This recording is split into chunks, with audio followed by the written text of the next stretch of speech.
We have so much opportunity in this space, and there is still room to galvanize both power and influence, but also uplift. And so to the extent that we can be a light to one another, especially women, when we're in a room, don't you all let another woman walk by you or another person walk by you in a cannabis space and you not say hello and introduce yourself. It's critical, you all. And so we want to make sure we all belong, we're welcome, and we create spaces for other people as they come alongside us and behind us. It is very difficult, right, to enter into this workforce. And so seeing the women leaders is what initially drew me into this industry, but it's also equally difficult, if not more, to retain in this industry, to continue to do the work and sustain without having amazing, phenomenal women like Khadijah Trimble. When we think about the power of women and how often the industry and some of its leaders try to confine us to one or two things, I think the industry is ripe for what I believe is a true women's movement inside of cannabis. If you look at what has been happening with women-led companies, whether we're talking about Happy or whether we're talking about Wana, there are some really, really powerful strides and waves coming. And I want us to be intentional that we can lead at every part of the ecosystem, not just in advocacy, not just in marketing, not just in DEI. Wherever there needs to be leadership is where women belong. And the way that we do that is that we go arm in arm. We tell the truth about what we can and cannot do. And then what we cannot do, we find the woman who can because she exists. I do this work to be a model for my children, for other women in DC that are on the political and the policy circuit like I was and are like, oh, I'm interested in this, but I'm never going to find a job. And it's like, yes, you are.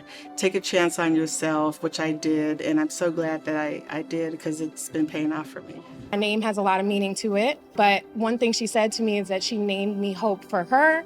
And then when she let me off into the world, my job was to be hope for everyone else. So I'm super, super happy for all of I've been able to bring to this space. And I know I have a lot more left, but it's super amazing to be honored here today and to be recognized for what we've been able to build. We have one retail storefront location, right? I've been in hundreds and hundreds of media publications. We're doing extremely well with one location. I know that God has so much in store for us, and I know that we are not here by chance. We have not been able to survive in this industry by chance. We are not thriving by chance. So I'm super excited for what's to come.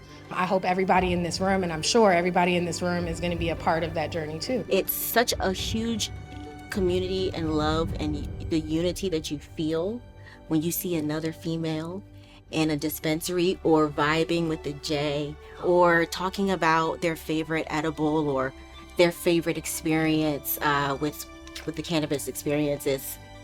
It's charging, positively charging. At the end of the day, I'm grateful to stand among you ladies. And all of y'all have so many remarkable stories. You've done so much for an industry that cries out for who you are, especially in this area. As long as we stay a community, we can accomplish a lot of things. The day that we stop being a community is the day we won't accomplish. This evening is not about Marco, it's not about Terrence. It's about you guys and celebrating Women Empowerment Month. And I'm grateful for you guys. I'm grateful for the moms that showed up. I'm grateful for those who couldn't be here. We have so much heritage and lineage. But the one thing that my grandfather used to tell me is, as much as given, as much as required.